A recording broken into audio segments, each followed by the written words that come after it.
ఉత్తరప్రదేశ్లో సమాజ్వాదీ పార్టీలో కూడా భారీ చీలిక రాబోతున్నట్లుగా పంచాయతీరాజు మైనార్టీ సంక్షేమ శాఖ మంత్రి ఓం ప్రకాష్ రాజ్భర్ అయితే ఈ మేరకు ఒక ప్రకటన చేశారు. సంచలనమైనటువంటి ప్రకటన. ముఖ్యంగా ఆ పార్టీ నేత అయినటువంటి రామ్ గోపాల్ యాదవ్ కేంద్ర హోంమంత్రి అమిత్ షాకు లేఖ రాశారు.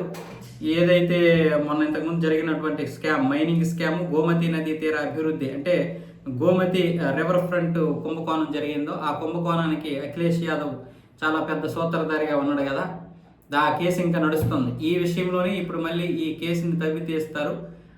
అది కనుక తవ్వి తీస్తే మళ్ళీ ఇప్పుడు సమాజ్వాదీ పార్టీలో భారీ చీలిక రాబోతున్నట్లుగా అయితే ఇప్పుడు ఆరోపిస్తున్నారు.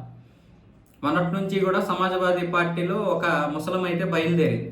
ఎందుకు 2027లో ఎన్నికలు ఉన్నాయి. ఈ ఎన్నికలకు ముందే పార్టీలు కొంతమంది మారారంటే మాత్రం సమాజ్వాదీ పార్టీకి సేమ్ టీఎంసీ పరిస్థితి ఏంటో, మహారాష్ట్రలో శివసేన పరిస్థితి ఏంటో అందరూ చూశారు. ఇప్పుడు సమాజ్వాదీ పార్టీని కూడా మొక్కలు చేసేస్తే ఇంకా బీజేపీకి తిరిగి ఉండదు. వాస్తవంగా చెప్పాలంటే ఉత్తరప్రదేశ్ లాంటి రాష్ట్రం, పశ్చిమ బెంగాల్ లాంటి రాష్ట్రం, మహారాష్ట్ర, కొన్ని రాష్ట్రాలు ఉన్నాయి. అవి ఎప్పటికీ శత్రువు పార్టీ చేతిలోకి వెళ్ళకూడదు.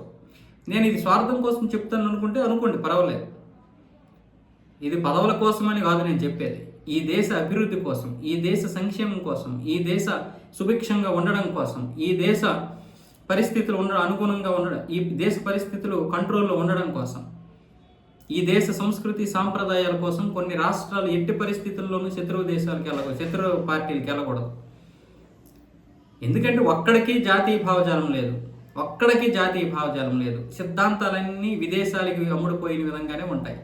సమాజ్వాదీ పార్టీ అయితేనేమి, టీఎంసీ అయితేనేమి, డిఎంకే అయితేనేమి, కాంగ్రెస్ అయితేనేమి, అన్ని పార్టీలు అలాగే ఉన్నాయి. కాబట్టి ఇక్కడ బీజేపీ గెలవడానికి ఇప్పటి నుంచే పావులు కదుపుతుందంటే కదపనే. ఉత్తరప్రదేశ్ 20 కోట్ల జనాభా, 402 అసెంబ్లీ, 80 లోక్సభ, ఇంత పెద్ద రాష్ట్రం ఎవడి చేతిలో పెడితే ఏం జరుగుతుందో తెలియదా? ఈరోజు మీరు అనుకుంటారేమో 10 సంవత్సరాలు బీజేపీ ఉంది కదని, కానీ ఒక్క 5 సంవత్సరాలు కాంగ్రెస్ వస్తే లేదా సమాజ్వాదీ పార్టీ వస్తే అయిపోయి ఉత్తరప్రదేశ్ కథం. రెచ్చిపోతాడు ఒక్కొక్కడు. హిందువులు ఓచకోత గురైపోతారు. మీరు వెళ్ళి ఆపుతారా? మనం వెళ్ళి ఆపుతామా? ఎవడైనా వెళ్ళి ఆపగలడా? మాట్లాడగలడా? కొన్ని రాష్ట్రాలు ఏం చేసైనా సరే అక్కడ శత్రువుల్ని ఓడించాల్సిందే.